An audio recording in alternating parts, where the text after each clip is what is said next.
విద్యతోనే ఏదైనా సాధ్యమని విద్యార్థులు కష్టపడి చదివి తామనుకున్న లక్ష్యాలను చేరుకోవాలని తెలంగాణ రాష్ట్ర పర్యాటక అభివృద్ధి సంస్థ చైర్మన్ పటేల్ రమేష్ రెడ్డి అన్నారు.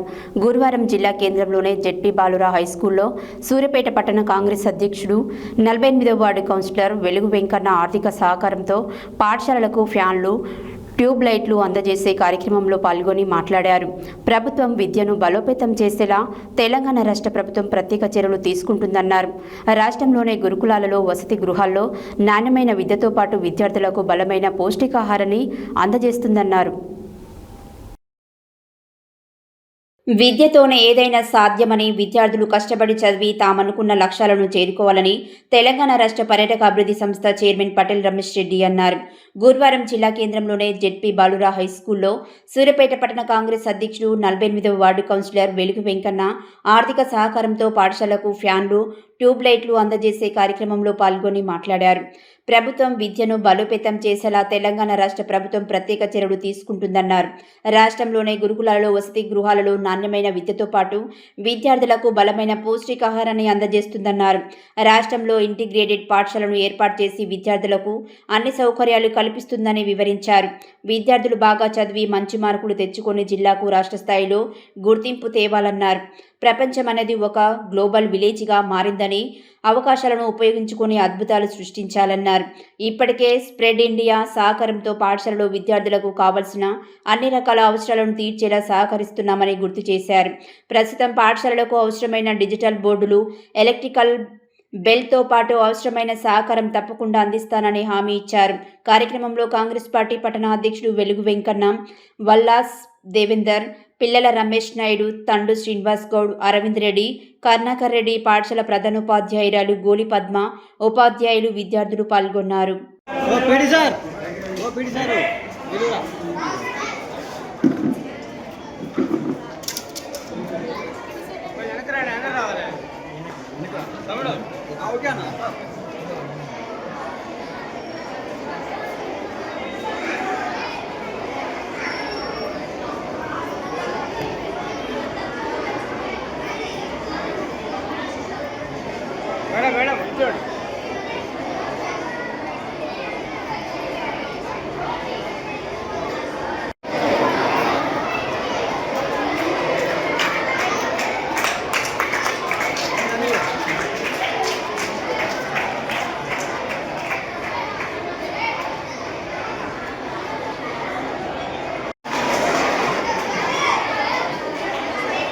చైర్మన్ పటేల్ రమేష్ రెడ్డి గారికి, అదేవిధంగా ఈ స్కూల్ హెచ్ఎం పద్మా మేడం గారికి, అదేవిధంగా కౌన్సిలర్ పిల్లల రమేష్ నాయుడు గారికి, సర్పంచ్ రాజు గారికి, ఈర్ల వాసు గారికి, మధు గారికి, శ్రీను గారికి, అదేవిధంగా మా తోడు వచ్చిన ముఖ్య నాయకులందరికీ, అంతేకాకుండా విద్యార్థులకు, ఉపాధ్యాయులందరికీ కూడా, పత్రికా విలేకరులకు కూడా పేరు పేరున ధన్యవాదాలు తెలియజేసుకుంటున్నాను.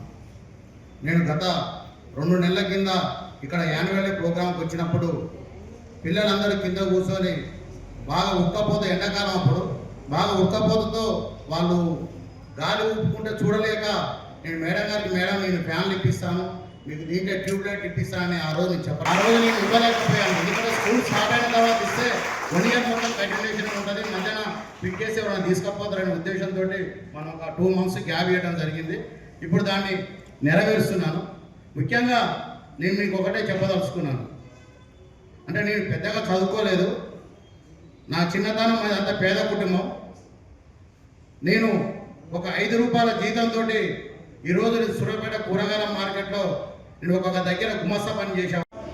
పబ్లిక్ స్కూళ్ళను కూడా పెట్టి ముఖ్యంగా ఈ రాష్ట్రంలో ఉన్న పేదలందరికీ కూడా నాణ్యమైన విద్యను అందించాలని చెప్పి ఈరోజు ఈ రాష్ట్ర ప్రభుత్వం, ముఖ్యంగా రేవంత్ రెడ్డి గారు దృఢ సంకల్పంతో ఉన్నాడని కూడా నేను ఈ సందర్భంగా మనవి చేస్తున్నా. హాస్టల్లో ఉండే పిల్లలకు మెనూను పెంచడమే కాకుండా కాస్మోటిక్ ఛార్జీలను కూడా బ్రహ్మాండంగా ఈరోజు పెంచడం జరిగింది. ఒక కొత్త ఆలోచనతోటి మన ముఖ్యమంత్రి రేవంత్ రెడ్డి గారు ఈరోజు ఈ రాష్ట్రంలో విద్యా విధానాన్ని ముందుకు తీసుకొస్తున్న పరిస్థితిని కూడా మరి మీరందరూ కూడా గమనించాలి. మరి ఈరోజు మేము కూడా ముఖ్యంగా మా అన్నయ్య శ్రీధర్ రెడ్డి గారు అమెరికాలో ఉంటాడు. అమెరికాకు పోయి కూడా దాదాపు 40 సంవత్సరాలు అవుతుంది. మనిషి అక్కడ ఉంటాడు కానీ మనసంతా ఇక్కడనే ఉంటుంది. ఒక స్ప్రెడ్ ఇండియాని స్థాపించి బాలెంల స్కూల్ని ఒక కార్పొరేట్ స్కూల్గా తీర్చిదిద్ది ఈరోజు ఆయన చేతనైనంత సహాయం ఈ విద్యా వ్యవస్థకు చేస్తున్న పరిస్థితిని కూడా మనం అందరం కూడా అర్థం చేసుకోవాల్సిన అవసరం ఉంది. నేను దాదాపు 2 సంవత్సరాల నుంచి ఈ స్కూల్కు రావాలి, ఈ స్కూల్ని దత్తత తీసుకొని బ్రహ్మాండంగా అభివృద్ధి చేయాలని చెప్పి అనుకుంటున్నా. చాలా వరకు ఏంటంటే రాజకీయ ఆకాంక్షతోటి ముందుకు వెళ్తూ కొన్ని పనులను చేస్తూ ముందుకు వెళ్తారు. కానీ గతంలో నేను చూసిన రమేష్ రెడ్డి గారిని ఏంటంటే వారు స్వచ్ఛందంగా కొన్ని పనులు చేస్తూ వెళ్తూ దాని నుంచి ఒక రాజకీయ ఆకాంక్ష అనేది ఒక ఆస్పిరేషన్ డెవలప్ అయిందని నేను భావిస్తాను. ద వెరీ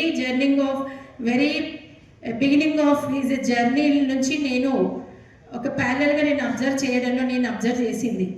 ఫస్ట్ వారు స్థాపించిన స్ప్రెడ్ ఎన్జిఓ ఫస్ట్ గ్యాదరింగ్ కూడా ఒక ఫంక్షన్ హాల్లో చేసినప్పుడు ఇర్రెస్పెక్టివ్ ఆఫ్ ఆల్ పొలిటికల్ గ్యాడ్జెస్ అక్కడ మేము కూడా పార్టిసిపేట్ కావడం జరిగింది. ఆ రోజు చాలా వేల మందితోటి అక్కడ ఆ ఎన్జిఓకి ఎంతోమంది వచ్చి ఆ ఎన్జిఓ తర్వాత చాలామంది అజ్ఞాతంగా బెనిఫిట్ కావడం జరిగింది. దాంట్లో కొన్ని సార్లు కూడా ఇండైరెక్ట్గా పర్సనల్ కూడా ఫోన్ చేసి వారి నుంచి కొంతమందికి చదువుకి వీటికి కూడా మేము సహాయ సహకార్యాలు తెలిసిన వాళ్ళకి అందించడం జరిగింది. అంటే ఇదంతా నేను ఎందుకు చెప్తున్నానంటే కొన్ని అజ్ఞాతంగా చేసే దాన ధర్మాలన్నీ